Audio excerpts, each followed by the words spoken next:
구독자분들의 부의 사다리를 제공해 드리겠습니다. 안녕하세요. 부의 사다리입니다. 네, 오늘은 4월 27일 수요일 장 마감 후에 HMM에 대한 영상 올리도록 하겠습니다. 네, 일단 오늘 좀 주가가 좀 하락을 했죠. 주가가 하락했던 거는 사실은 코스피도 다 하락을 했지만 사실은 양봉 시초가 대비 상승으로 마감을 했고, HMM도 코스피와 비슷한 모습, 시초가 마이너스 3%로 시작했지만 26,850원으로 반등해서 마감하는 그런 모습을 보였습니다. 사실은 오늘 같은 경우에는 저는 개인적으로 어제 나스닥이 많이 빠졌고 4% 가까이 빠졌고 다우도 2% 이렇게 빠졌지만 사실 오늘 이런 같은 모습을 좀 기대하진 않았습니다. 사실은 제가 단기 이번 주가 바닥이다라고 예상을 했다라고 하면 오늘은 이런 모습이 나왔어야 돼요. 아예 그냥 꽉 찬 음봉이 나오고요. 내일 이런 모습이 나왔어야 됩니다. 이런 모습. 그래서 코스피 지수가 일본 기준으로 볼린저 밴드 하단을 아예 뚫어버리고 밑으로 내려가서 반등을 하는 이런 모습들이 나와줬었어야 되는데요. 사실은 지금 보게 되시면 애매한 위치에서 반등을 해버리면 이 반등 폭이, 이 진폭이 별로 높지가 않아요. 결국에 이때 매수했던 사람들 3일 만에 다시 이제 하락을 했죠. 물론 이제 다시 반등을 하지만 단기 트레이딩 하는 관점에서는 결국에 4일 안에 다시 제자리로 돌아오는 그런 모습입니다. 네, 그렇기 때문에 오늘 같은 상승이 좀 아쉽긴 합니다. 만약에 오늘 아예 완전하게 내려왔다라고 하면 내일이 저점 기, 왜냐면 반대매매 다 터지거든요. 반대매매도 터지고, 그 다음에 신용융자들 담보 비율도 못 맞추면은 스탁론이나 이런 것들 오후에 다 반대매매 터지고, 그렇게 되면 보통 기관들이나 외국인들이 매수를 잡아요. 네, 그렇기 때문에 사실 그런 부분 좀 아쉽습니다. 이런 부분, 작년 1월 달에 이렇게 일본 기준으로 볼린저 하단을 깊게 뚫고 이런 모습 보이잖아요. 이런 모습이 나와줬어야 되는데 사실은 그런 모습이 아니고 조금 하락이 좀 덜했다라고 좀 생각됩니다. 지금 보면은 주봉 기준으로도 이때는 심지어 완전히 볼린저 밴드 하단을 뚫고 주봉 기준 121선까지 닿았습니다. 이미 지금은 주봉 기준 121선 위에 있고 주봉 기준 볼린저 밴드 하단 2530입니다. 만약에 한 2550까지 밑꼬리를 달고 올라왔다라고 하면 오히려 금주 이후 5월부터 다시 반등이 나올 수 있는 그런 모습을 보일 수 있겠지만, 제가 볼 때는 물론 이제 미국장이나 이런 부분들을 봐야겠지만 만약에 단기 반등을 하더라도 반등폭도 크지 않고 다시 내려올 수 있는, 오히려 다시 하락할 수 있는 그런 모습을 보이지 않을까라는 생각은 합니다. 네, 그것과는 별개로 HMM은 어쨌든 오늘 반등을 해줬고요. 사실은 제가 아마 지난주부터 계속 말씀드렸던 부분, 외국인이 결국에 돌아와야만 HMM의 주가가 반등할 수 있다는 부분은 계속 유효하다고 봅니다. 연기금은 벌써 지금 4월 8일부터 거의 2주, 3주 가까이 매일매일 순매수를 해주고 있습니다. 그래서 심지어 한 달간 약 38만 주 순매수 구간이고요. 그럼에도 불구하고 외국인은 1000만 주를 순매도했습니다.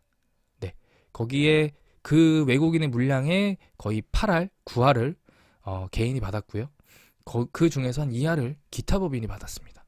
기타법인 지금 4일째 특이 동향을 보이고 있습니다. 다만 사실은 기타법인이 주가를 올린다라고 보긴 좀 어려워 보여요. 지금 보게 되시면은 평균 추정가가 물론 26,680원으로 높은 가격이 세팅이 되어 있긴 합니다만, 결국에 지금 기타법인들 26,931원, 26,638원 높은 가격에 매수는 해주는 것 같은데요. 매수 물량이 어쨌든 지금 외국인보다 더 커지는 경향이 좀 나온다라고 하면 주가가 좀 더 오를 수 있겠지만, 이 기타법인은 사실은 누가 지금 매수를 하고 있는지를 명확하게 알 길이 없기 때문에 이 기타법, 특히 시가총액이 조 단위가 되는 이 기업에서 기타법인의 하나의 믿음으로 주가를 조금 보고 바라보고 아니면 이 종목을 지켜보기에는 리스크가 좀 큰 부분이 있죠. 공매도는 8% 나왔습니다. 오늘 대체적으로 공매도가 많이 나오지 않은 날이었어요. 물론 이제 삼성전자 같은 큰 기업들, 시가총액 100조 단위 이상 기업들은 공매도가 좀 비싸게 나왔는데, 제가 지금 커버하는 SK케미칼 0.69% 나왔고요. 두산 에너빌리티 볼까요? 얘는 6% 나왔네요. HMM 같은 경우에는 어쨌든 줄었습니다. 8.85%. 예, 공매도 평균가는 종가보다 더 낮은 가격이고요. 공매도는 그렇게 됐고, 대차장고는 계속 늘어나고 있습니다. 대차장고 계속 늘어나고 있는데, 결국에는 제가 그때도 말씀드렸지만, 어제도 말씀드렸지만, 대차장고의 증가와 공매도의 증가와 공매도 잔고의 증가가 결국에는 우리가 정부의 비대칭성 때문에 이걸만을 갖고 어떤 교집합을 통해서 주가가 오른다 내린다를 판단하기에는 조금 정보가 부족하다라는 부분 말씀드렸잖아요. 그래서 결국에는 오늘도 지금 보게 되면은 외국계 증권사들 HSBC와 모건스탠리, 맥커리 올 매도를 했고요. 반대로 매수한 외국계 증권사는 없습니다. 네. 일단은 이 외국계 증권사들이 계속 매도를 하고 있는데 사실은 이 물량들이 언제까지 이어질지는 어느 누구도 판단할 수 없기 때문에 이 단기 주가로 봐서는 일단은 뭐 오늘 미국장이 좀 반등을 해준다라고 하면 다시 27,000원대로 내일 반등을 할 수 있겠지만 지금 나스닥 선물을 보면은 1% 상승을 하고 있네요. 오늘 우리 장이 할 때는 하락을 하고 있었는데 나스닥 이제 선물을 보게 되면 지금 1% 상승을 하고 있습니다. 일단은 뭐 이런 흐름이 금일 이제 새벽까지 이어질지는 좀 봐야겠지만 어쨌든 미국장이 좀 괜찮아진다라고 하면은 내일 바로 27,000원대로 다시 반등을 할 수 있지 않을까라는 생각이 드는데요. 내일 종가 이상으로는 마감하지 않을까, 27,150원 정도로 마감하지 않을까라는 생각은 듭니다. 일단은 기본적으로 결국에 28,100원, 28,000원 위에서 금주에 마감을 한다라고 하면 단기 반등의 시그널이 확실히 옵니다.